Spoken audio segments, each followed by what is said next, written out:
צופית גרנט, מנחת תוכנית אבודים, החלה לאחרונה בסבב מופע יחיד, בו היא מספרת את סיפור חייה המטלטל והסוחף. השבוע נסענו למכללה למנהל בראשון לציון, צפינו בהרצאה ונפגשנו איתה לראיון קצר. איך התוכנית נולדה?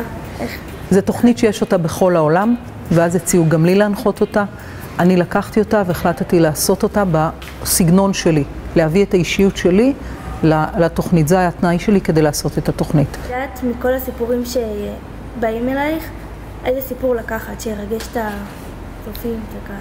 אני לא בוחרת סיפור לפי ריגוש, אני בוחרת סיפור, אם הסיפור משרת גם תופעה. למשל, ילדה שחיפשנו את אימא שלה בגלל שהיא עברה סחר, כלומר, סחרו בה. המשפחה המרוקאית כדי להציף את כל עליית מרוקו. כל סרט בעצם בא ומציף תופעה חברתית. למה בחרת לקרוא למופע שלך דלתות מסתובבות? כי לפעמים את יודעת, את נמצאת בתוך מקום ואת בטוחה שזה הדבר הכי גרוע, ואת הופכת, הדלתות מסתובבות, החיים מסתובבים, הם כמו גלגל. פעם את למטה ופעם את למעלה ופעם את למטה ופעם הדלת נסגרת ונפתחת לך דלת אחרת.